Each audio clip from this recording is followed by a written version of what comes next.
Assalamualaikum warahmatullahi wabarakatuh. Kali ini kita akan bahas tentang dinamika rotasi bagian kedua, yaitu momen gaya.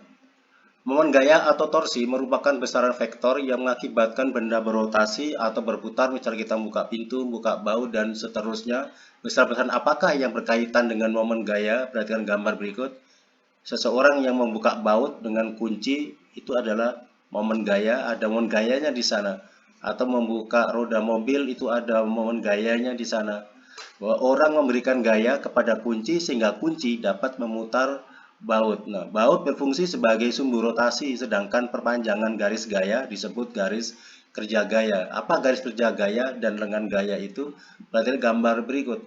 Yang ini lengan gaya, ya, ini lengan gaya dengan garis kerja gaya, ini garis kerja gaya. Kalau bentuknya gaya seperti ini ya sama aja. Ini garis kerja gaya, garis kerja gaya, yang ini tetap lengan gaya. Jarak antara gaya yang siku-siku terhadap batang ini lengan gaya. Nah, garis kerja gaya merupakan perpanjangan garis gaya, sedangkan lengan gaya merupakan jarak yang tegak lurus dari sumbu rotasi dengan garis kerja gaya, sedangkan sudut theta itu adalah sudut antara lengan gaya dan garis kerja gaya itu. Nah, rumus momen gaya apabila gayanya nanti tegak lurus bagaimana seterusnya itu. Momen gaya itu didefinisikan sebagai perkalian antara gaya dengan panjang lengan gaya. Kalau batangnya seperti ini tegak lurus, sudah gayanya sudah tegak lurus, maka tinggal dikalikan saja. Tau sama dengan F kali R sesuai dengan definisi gaya dan panjang lengan gaya. Ini panjang lengan gaya, ini sudah siku-siku. Sedangkan kalau gayanya tidak siku-siku seperti ini, maka gaya ini diuraikan terhadap sumbu yang ini supaya siku-siku terhadap batang. Sebenarnya menurut definisi batangnya yang diuraikan terhadap sumbu supaya tegak lurus terhadap gaya F. Tapi secara matematis nanti sama nilainya, bahwa komponen F sin theta inilah yang bekerja pada batang sehingga batang ini berputar, maka ada faktor sin theta, maka tau sama dengan F kali R sin theta. Ini baca tau, lambang ini baca tau yang menyatakan momen gaya dalam satuan Newton meter, ya. Newton meter satuan momen gaya itu menunjukkan vektor, maka tidak boleh dirubah menjadi joule. Sedangkan F itu gaya dalam Newton, sedangkan R panjang lengan gaya, dan theta adalah sudut antara lengan gaya dan garis kerja gaya. Bila ada beberapa gaya, sehingga ada gaya F1, jaraknya R1, ada gaya F2, jaraknya R2 terhadap sumbu rotasi, ada F3, jaraknya R3 terhadap sumbu rotasi, maka sama saja momen gayanya dengan ada satu gaya hanya saja dijumlahkan. Ini gaya-gaya sudah siku-siku, maka tahu sama dengan F1 kali R1 akibat gaya 1, ada akibat gaya 2, ada akibat gaya 3, tinggal jumlahkan saja.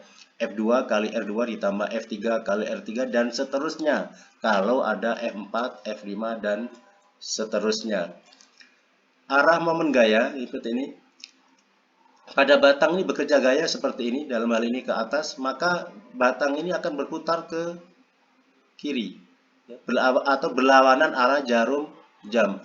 Berlawanan arah jarum jam, maka benda berotasi berlawanan arah jarum jam, maka diberi tanda positif.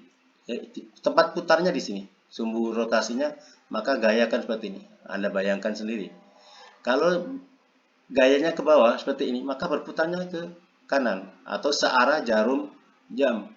Kalau searah jarum jam, maka negatif, ya, benda berotasi searah jarum jam.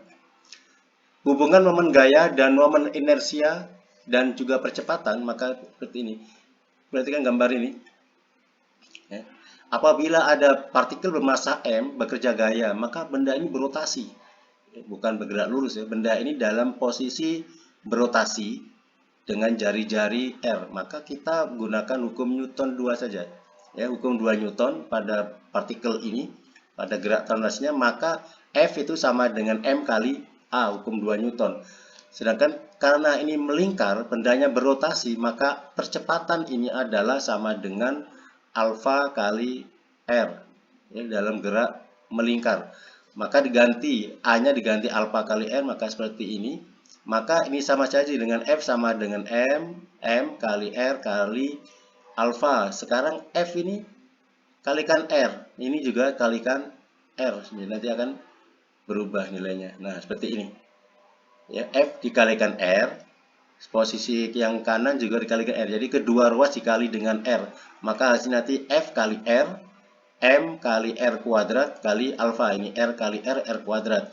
Kita tahu bahwa F kali R adalah momen gaya, sedangkan M kali R kuadrat adalah momen inersia. Maka dihasilkan tau sama dengan I atau momen inersia kali alfa. Inilah hubungan antara momen gaya, momen inersia, dan percepatan sudut. Tahu momen gaya, Newton meter, I itu momen inersia, satuan kilogram meter kuadrat, sedangkan alfa adalah percepatan sudut, satuannya radian per sekon.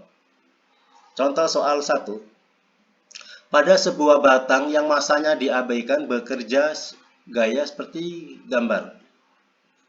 Tentukan besar dan arah momen gaya pada batang. Maka penyelesaiannya, arah momen gaya, ini seperti ini, arah momen gayanya. Berarti ini searah jarum jam. Searah jarum jam. Itu sudah tahu arahnya bahwa R-nya 0,3, ini F-nya 6. Maka yang ditanya momen gaya langsung saja gunakan rumus tahu sama dengan F kali R. Ini soal masih gampang. 6, R-nya 0,3. Maka hasilnya adalah 1,8 Newton meter. Arahnya berlawanan arah jarum jam. Contoh yang kedua. Dua buah gaya bekerja pada sebuah batang yang masanya diabaikan seperti pada gambar. Nah, tentukan besar dan arah momen gaya pada batang.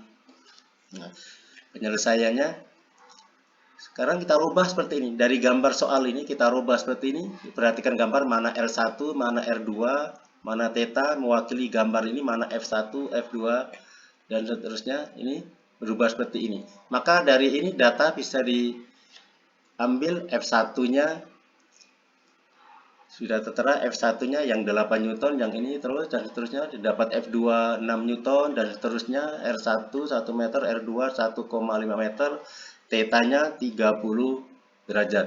Nah, yang ditanya momen gaya total, maka F1 R1 sin theta. Ingat ini komponennya yang tegak lurus bukan F1-nya tapi F1 sin theta, maka F R1 sin theta dan seterusnya, maka tinggal ditambahkan F2 kali R2.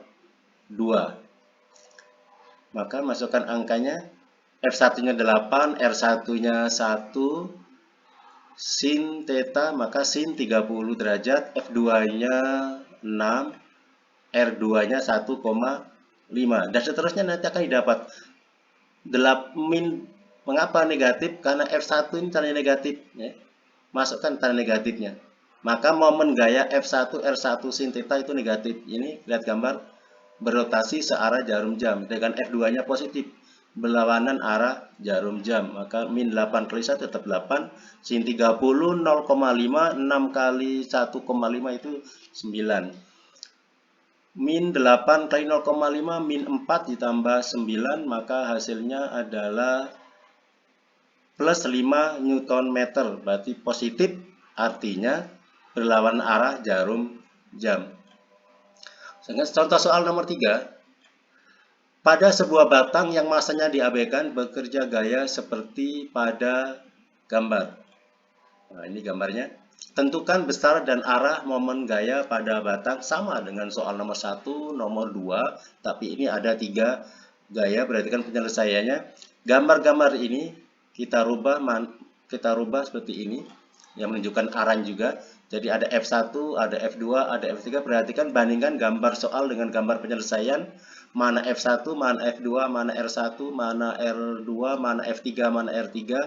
Perhatikan gambar ini dan arahnya sudah tercantum seperti ini. Sudah diuraikan mengapa gambarnya seperti ini, mengapa arahnya seperti ini. Maka dari gambar ini dapat data F1-nya. Ya, F1 yang ini 5 Newton, F2 8 Newton, F3 9 Newton, ini F1, 2, 3, dan seterusnya.